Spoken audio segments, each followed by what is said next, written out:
Good morning sweet friends. आप सभी का फिर से स्वागत है। मैं आपके सामने फिर से हूँ। आज अपन हम लोग चर्चा करेंगे एक विशेष सब्जेक्ट के ऊपर कि हम जीवन में पॉजिटिव एटीट्यूड से कैसे अपने जीवन को समृद्ध बना सकते हैं, आने वाली परेशानियों को दूर कर सकते हैं। और संभव है अगर हम इन चीज़ों को यूज़ करें तो हम बहुत कुछ कर सकते हैं। आपने देखा होगा कि एक ही नक्षत्र में पैदा हुए लोगों की कुंडलियां एक जैसी बनाई जाती है, लेकिन क्या ये संभव है कि दो आदमी एक से हों, एक ही नक्षत्र में भले ही पैदा हुए हों, लेकिन उनके गुण अलग होते हैं? उसका रीजन ये है कि हमारे जो संस्कार, जो वहां का वातावरण, वो सारा इफेक्ट करता है। संस्कार शब्द जो है वो बना हुआ है संसार से एकाकार होने से। मतलब हम संसार में किस तरीके से एकाकार हो रहे हैं, ये मेन चीज है। आपने एक कहानी सुनी होगी कि एक तोते के दो अंडे थे और उन अंडों में से दो बच्चे निकले। एक मुनि के आश्रम में पला और दूसरा तोता एक डाकू के आश्रम में पला। और जो तोता डाकू के आश्रम में था वो काटो मारो ये बात किया करता था, और मुनि के आश्रम वाला आइए पधारिए राम राम, मतलब अच्छी अच्छी बातें करने का काम किया करता था। लेकिन दोनों के संस्कार अलग थे, दोनों का एक ही समय पैदा होना, लेकिन संस्कार अलग होने के कारण माता पिता एक होने के बाद भी काफी डिफरेंस आया। और ये चीज ही हमको चेंज करती है। तो हमारे शुद्धता की, कर्मों की शुद्धता, मन की शुद्धता, वचन की शुद्धता, हमारे मन, वचन और कर्म तीनों एक दूसरे से रिलेटेड हैं, बिल्कुल इंटरलॉक्ड है, उनकी इंटरलॉकिंग है। आपने सुना होगा कि हम लोग मंत्र का जाप करते हैं। कलयुग में मंत्र का अगर एक बार जाप किया गया तो वो सतयुग के 1000 मंत्र के बराबर माना गया। लेकिन हमने जो वाचिक जाप किया, मौखिक बोला, जैसे हमने ओम नमः शिवाय बोला, लेकिन इससे भी 1000 गुना पावरफुल है उपांशु। उपांशु में क्या करते हैं? आधा मन में आधा बाहर, आधा मुंह में आधा मुंह के बाहर, नशम नशम नशम नशम नशम, ये उपांशु, ये उससे भी 1000 गुना है। और जब हम मन में जाप करते हैं वो उससे भी 1000 गुना है कि हम ओम नमः शिवाय का जाप मन के अंदर करें। तो जो मानसिक पावर है, मानसिक चीज है, वो मेन है। अभी हम लोग कर्म को क्या मानते हैं कि कर्म जो हम कर रहे हैं वो मेन है, हमने जो दान किया वो मेन है। दान देते समय हमारी भावना क्या थी, जबकि मेन चीज वो है। अब जैसे कर्म की बात करते हैं हम लोग, जैसे किसी के शादी में हम लोग जाना है, इन्फीरिटी कॉम्प्लेक्स के कारण या सुपीरिटी कॉम्प्लेक्स के कारण हम नहीं जाना चाहते, लेकिन चूंकि रिलेटिव है, फोर्स डाला जा रहा है और हम लोग जा रहे हैं, लेकिन मन के अंदर भावना अच्छी नहीं है, हम पहले ही से सोचे हम तो नहीं जाना चाहते थे, और उसके बाद में हम लोग गए, भले ही हमने बहुत महंगा एक तोहफा खरीदा और वहां जाके अटेंड भी किया और वो तोहफा भी दिया, लेकिन सामने वाले को वो फर्क नहीं पड़ने वाला। कारण क्या? आपकी मानसिक भावना क्या थी।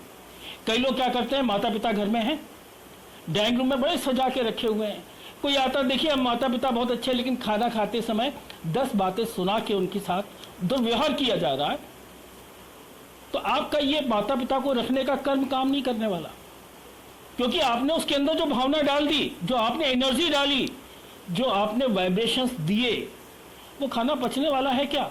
या जो आपने उपहार दिया उसका कोई फायदा होने वाला है क्या? हमारे मन की प्रसन्नता मेन चीज है। आप सामने वाले के मन को अगर प्रसन्न कर सके तो वो मुख्य बात है।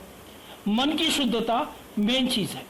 अंदर से अगर हम शुद्ध नहीं है, हम दिखाने की कोशिश कर रहे हैं, उससे कोई फायदा नहीं होने वाला। हमारे जो विवेकानंद जी थे, उनके जो गुरु थे रामकृष्ण परमहंस, वो उनके शिष्य, उनके पूजा करने वाले लोटे को बड़ा मांसते थे, लेकिन रामकृष्ण परमहंस स्वयं लोटे को अंदर से राख डाल के बड़े प्यार से मांसते थे। उनका कहना था किसी भी चीज की आंतरिक शुद्धता मेन है। आप दिखाने के लिए लाखों रुपए खर्च करने वाले हो शादी में, लड़की की शादी में, या माँ बाप को दिखाने के लिए कि हम घर में रखे हुए हैं, लेकिन मन की जो भावना है वो अगर शुद्ध नहीं है तो कोई आपको कर्म में काउंट नहीं होने वाला। ये आपका कोई कर्म नहीं है।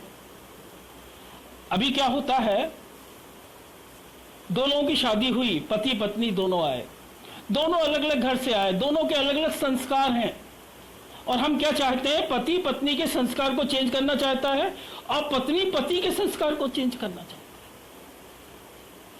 दोनों की चॉइस अलग है, कपड़े अलग हैं, उनके मोजे देखें तो मोजे तक अलग होने वाले हैं, लेकिन दिन जिंदगी भर वो कोशिश करते रहते हैं एक दूसरे को सुधारने का, पति पत्नी को, पत्नी पति को, जबकि सुधरने वाला कोई नहीं है।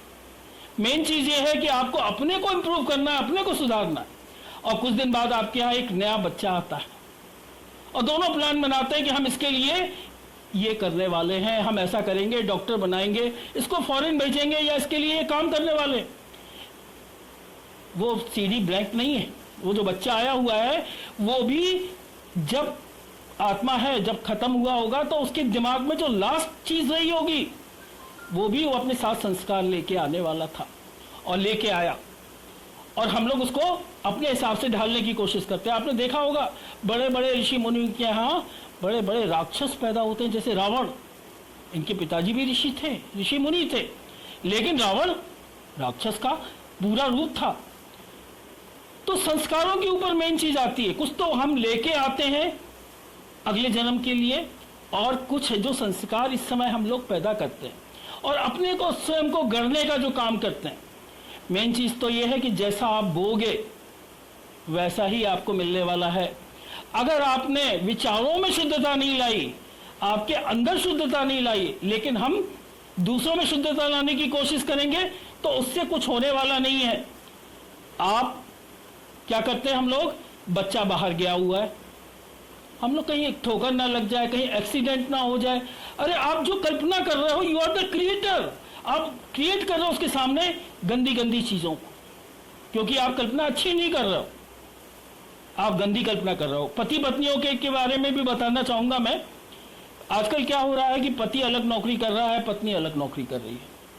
पत्नी को विश्वास, पत्नी को लग रहा है कि कहीं पति का कहीं और चक्कर ना चल जाए, आपने ये क्रिएट किया और वहां चक्कर चालू निश्चय ही होने वाला है, क्योंकि आपने उसकी कल्पना की। आपने जैसा बोया वैसा ही आप काटने वाले हो। एक बात बताइए, परमपिता परमात्मा परमेश्वर कभी चाहेगा कि उसके बच्चों को कष्ट हो? वो क्या कभी लिखेगा कि उसको तलाक होना चाहिए? ये सारे क्रिएट हम करने वाले हैं। We are the creator. हम परमपिता परमात्मा की संतान है। हम अच्छा अच्छा सोचते ही नहीं। बच्चे के लिए भी हम बुरा बुरा सोच रहे हैं, पत्नी पति के लिए बुरा बुरा सोच रही है। तो जो आपने सोचा वही तो हो रहा है, एक्चुअली तो वही हो रहा है। अभी आप जिस पोस्ट पे हो वो आपकी मांगी हुई पोस्ट है, आप चेक कर लीजिए। आप चाहते थे कि मेरे को यहां पहुंचना है और आपने क्रिएट करके अपने को निर्माण करके यहां तक पहुंचने का काम किया। आप क्रिएटर हो। लेकिन हम लोग क्या करते हैं,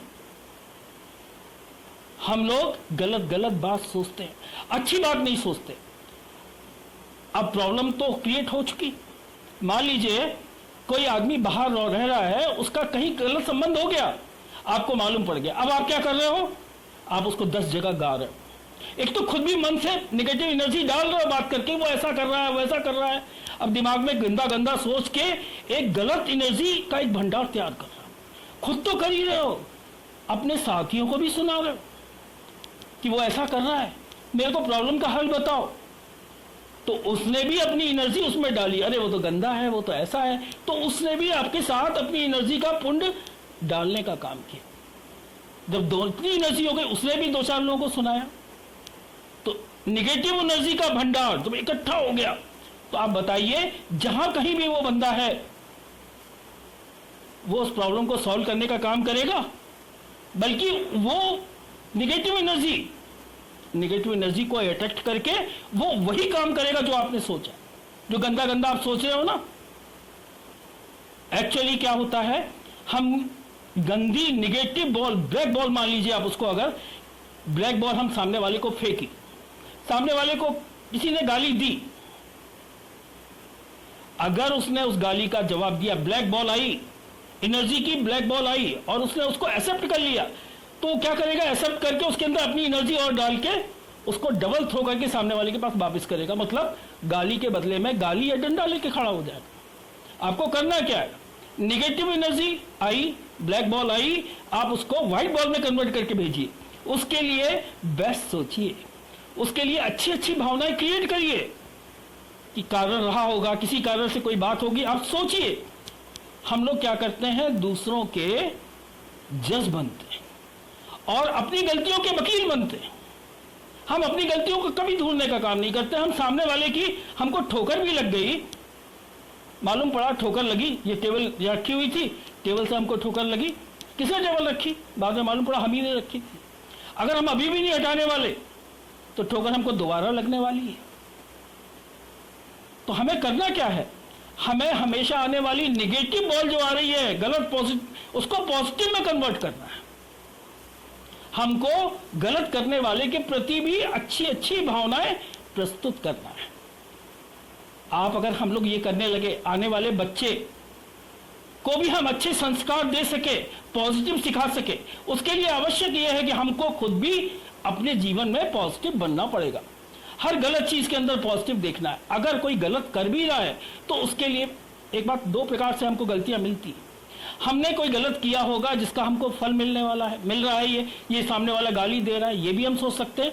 या हमने पिछले जन्म में या कभी इसके पहले कोई गलत किया होगा जिसके कारण ये हमको गाली दे रहा है। भगवान बुद्ध का भी एक किस्सा है। भगवान बुद्ध से एक आदमी बहुत नाराज था, उसको काफी लोगों ने फीट किया हुआ था। वो भगवान बुद्ध के पास गया, हजारों लोगों के बीच बैठे हुए थे, सामने जाने के बाद उसने बुद्ध के ऊपर थूक दिया। भगवान बुद्ध ने उससे कहा कि और कुछ कहना है, और कुछ कहना है क्या। शिष्य लोग बहुत नाराज, उनका आनंद नाम का एक खास शिष्य था, वो तो बोला कि आप तो आज्ञा दीजिए, इसको तो सब ठीक कर लेंगे। बोले नहीं, इसके स्पीचलेस हो चुका है, ये बोल नहीं पा रहा है, इसके अंदर इतनी घृणा भर गई है, ये बात अपनी नहीं कह पा रहा, तो थूक के इसने अपनी बात मेरे सामने पेश की, इसलिए मैंने पूछा और कुछ कहना है क्या। उस आदमी को, शिष्यों को मना किया, कोई कुछ नहीं बोलेगा, वो चला गया। अगले दिन रात को उसने सोचा होगा, बड़ी ग्लानि हुई। ग्लानि होने के बाद वो बंदा सुबेरे आके भगवान के चरणों में गिर पड़ा, आंसू बह रहे थे, मुंह से आवाज नहीं निकल रही। तो भगवान बुद्ध ने गले लगा लिया, बोले अभी भी ये स्पीचलेस है, मुंह से आवाज नहीं निकल पा रही, शब्द नहीं है इसके पास, शब्दकोश खत्म हो चुके हैं, और ये अपनी बात को प्रस्तुत कर रहा है। हमेशा हम अभी क्या कर रहे हैं, दूसरे की गलती ढूंढ रहे हैं, अपनी गलती नहीं देखते। हम अपनी गलतियों के तो वकील हैं और दूसरे की गलतियों के हम जज हैं, निर्णय भी कर देते हैं कि इसका ये होना चाहिए, और हमारी जो गलतियां हैं उसको हम सपोर्टेड करते हैं कंडीशंस के ऊपर, और कुछ तो हम क्रिएट भी करते हैं झूठी, कि वो ऐसा हो गया था इसलिए हमने ऐसा किया, जबकि ऐसा नहीं होता।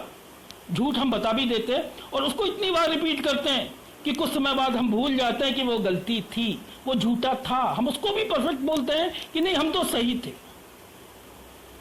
हमें करना क्या है, हमें हर आने वाली नेगेटिव बॉल को, जो नेगेटिव एनर्जी को पॉजिटिव एनर्जी में चेंज करके थ्रो करना है। सबके लिए ब्लेसिंग देना है, अपने दिल की खुशी प्रसन्नता सबको बांटनी है। जो परमपिता परमात्मा है वो तो प्यार का सागर है। जहां प्यार है, जहां प्रसन्नता है, वहां खुशी है, वही तो आप हैं। अपने जीवन को आप लोग समृद्ध बनाएं, और मेरा आपसे निवेदन है कि मेरे चैनल को सब्सक्राइब करें और लाइक करें, शेयर करें। धन्यवाद, थैंक यू।